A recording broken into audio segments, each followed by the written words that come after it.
పేదవాడి ఇంటికెళ్లి పెన్షన్ ఇస్తే ఆ ఆనందమే వేరని ముఖ్యమంత్రి నారా చంద్రబాబు వ్యాఖ్యానించారు. అందుకే బటన్ నొక్కడానికి ఇష్టపడట్లేదని పేర్కొన్నారు. పేదరికం లేని సమాజం చూడాలనేదే తమ ప్రభుత్వ కళని ఉద్ఘాటించారు. కాకినాడ జిల్లా తుని నియోజకవర్గంలో సీఎం ఈ రోజు పర్యటించారు. తుని నియోజకవర్గ చామవరంలో పేదల సేవలు కార్యక్రమంలో పాల్గొని ప్రసంగించారు. మీకు తల్లికి వందనం మీ అకౌంట్ లో వేసే బాధ్యత ఈ ప్రభుత్వానిది. మా ఆడబిడ్డల కోసం స్త్రీ శక్తి, ఉచిత ప్రయాణ సౌకర్యం, మీరెక్కడికి పోవాలన్నా ఎవ్వరి దయాదాక్షిణాలు లేకుండా ఈరోజు ఈ మీటింగ్ లో కూడా మెజారిటీ మా ఆడబిడ్డలే వచ్చారు. మనస్ఫూర్తిగా అభినందిస్తున్నా. ఆశీర్వదించండి, సహకరించండి. కడారి పార్లమెంట్ అసెంబ్లీలో కూడా మా ఆడబిడ్డలకి 33% సీట్లు ఇప్పించి రాజకీయంగా మిమ్మల్ని పైకి తీసుకొచ్చే బాధ్యత మేము తీసుకుంటాం, కేంద్రం తీసుకుంటుంది. ఇంకొక పక్కన మొన్నే నేను చెప్పాను, డాక్రా సంఘాలు నేను పెట్టిన సంఘాలే ఈరోజు 1 లక్ష మంది ఒక సంవత్సరంలో ఎంఎస్ఎంఈలు పెట్టారు. ఇప్పుడు 5 లక్షలు టార్గెట్ పెట్టుకున్నాను. మీరు రాబోయే రోజులు ఉత్పత్తి చేసే ఉత్పత్తుల్ని ప్రపంచ మార్కెట్కి పంపించే బాధ్యత నాది, నాతో సహకరించే బాధ్యత మా ఆడబిడ్డలదని మరొకసారి కోరుతున్నా. ఈరోజు ఇంకో పక్క దీపం, గ్యాస్ రేట్లు పెరుగుతున్న యుద్ధం కారణంగా, కానీ మా ఆడబిడ్డలకు మాత్రం చెప్పిన మాట ప్రకారం 3 సిలిండర్లు ఇస్తున్నాను. అది నా కమిట్మెంట్ అని మరొక్కసారి విజ్ఞప్తి చేస్తున్నా.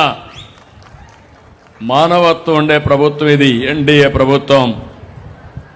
ఎవరైతే దివ్యాంగులున్నారో వాళ్లకు దివ్యాంగ శక్తి తీసుకొచ్చాం, అన్నదాత సుఖీభవ తీసుకొచ్చాం. ఇవన్నీ కూడా అనేక పథకాలు తీసుకొచ్చి అందరిని ఆదుకుంటున్నాం. నేను ఒకటే మిమ్మల్ని అందరినీ కోరుతున్నాను, ఇలాంటివి చేయడమే కాదు, ఇంకొక పక్క మీరు చూస్తే చాలా మందికి ఆటో డ్రైవర్లుంటే వాళ్లకు కూడా 15,000 రూపాయల ఆర్థిక సహాయం చేస్తున్నాం. మత్స్యకారుల కుటుంబాలుంటే 20,000 రూపాయలు మత్స్యకారు సేవలో ఇచ్చాం. చేనేత కుటుంబాలుంటే 200 యూనిట్లు ఉచితంగా మరమగ్గాలకి 500 యూనిట్లు పవర్ లూమ్స్కి ఇస్తున్నాం. ఇవన్నీ చేసి ప్రతి ఒక్క కుటుంబానికి తక్షణ సాయం అందించే విధంగా, మీకు జీవన ప్రమాణాలు పెంచే విధంగా ఈ ప్రభుత్వం వర్కౌట్ చేస్తా ఉంది. అయితే ఎప్పుడు కూడా మీరు ఒక విషయం గుర్తుపెట్టుకోవాలి, ఈరోజు గడిస్తేనే లాభం లేదు, భవిష్యత్తు కూడా ఆశాజనకంగా ఉండాలి. ఈరోజు మీరు పిల్లల్ని చదివిస్తున్నారు, బాగా చదివిస్తున్నారు. చదివిన తర్వాత ఉద్యోగం లేకపోతే నేర్చుకున్న చదువు కూడా నిరర్థకం అవుతుంది. అందుకే ఈరోజు ఈ ప్రభుత్వం అన్ని కూడా బ్యాలెన్స్ చేస్తున్నాం. సంక్షేమం, అభివృద్ధి, సుపరిపాలన, ఈ 3 కూడా కలిపి ముందుకు తీసుకుపోతున్నాం. ఈరోజు మీరు చూస్తే 23 లక్షల కోట్ల రూపాయలు 23 నెలల్లో పెట్టుబడులు సాధించిన ఏకైక ప్రభుత్వం భారతదేశంలో ఎన్డీఏ ప్రభుత్వం. ఇంకో పక్కన మీరు చూస్తే ఇవన్నీ కానీ కంప్లీట్ అయితే మా తమ్ముళ్ళు వేరే ప్రాంతానికి పోయే పని లేదు, ఇక్కడనే మీకు ఉద్యోగాలు ఇప్పించే బాధ్యత ఈ ప్రభుత్వం తీసుకుంటామని యువతకు నేను హామీ ఇస్తున్నా. ఇక్కడనే మన పోర్టు, కాకినాడ పోర్ట్ ఉంది, గ్రీన్ అమోనియా వస్తుంది, గ్రీన్ హైడ్రోజన్ వస్తుంది. దీనిపైన 80,000 కోట్ల రూపాయలు పెట్టుబడి పెడతారు. ఇంకో పక్కన మీరు ఒకసారి చూస్తే ఇక్కడే అడిషనల్ గా ఎస్సీజెడ్ పోర్ట్ కూడా వస్తుంది. ఇంకో పక్కన పాయకరావుపేట, అక్కడ ఒక స్టీల్ సిటీనే వస్తుంది. విశాఖపట్నంలో ఏదైతే ఈరోజు ఉన్నటువంటి అతి పెద్ద సంస్థ గూగుల్. మొన్నే ఫౌండేషన్ వేశాం. 15 లక్షల కోట్ల రూపాయలు పెట్టుబడితో డేటా సెంటర్ పెట్టి అక్కడ ఏఐ కూడా ప్రాధాన్యత ఇస్తున్నారు. అమరావతిలో క్వాంటమ్ కంప్యూటర్కి వెళ్తున్నాం. ఇక్కడ యువత ఉంది.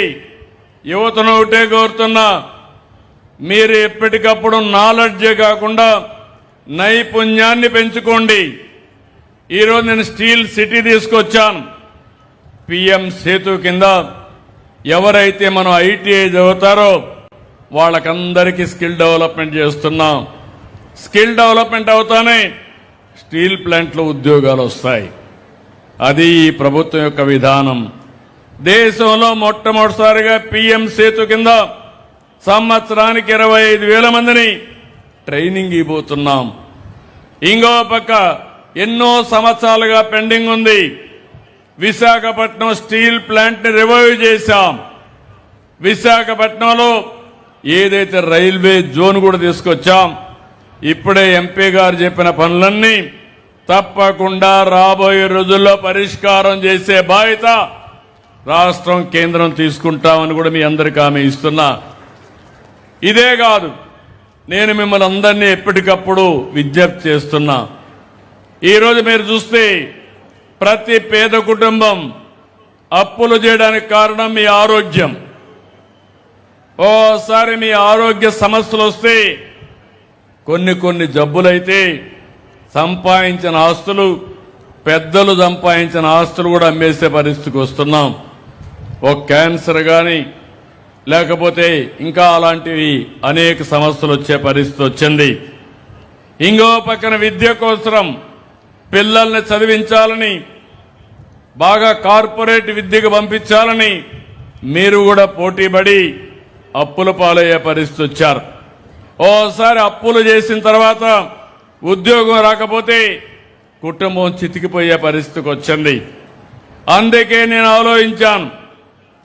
ఆలోచించిన విధానం, చదువులో మీ పిల్లల ఖర్చు తగ్గాలి.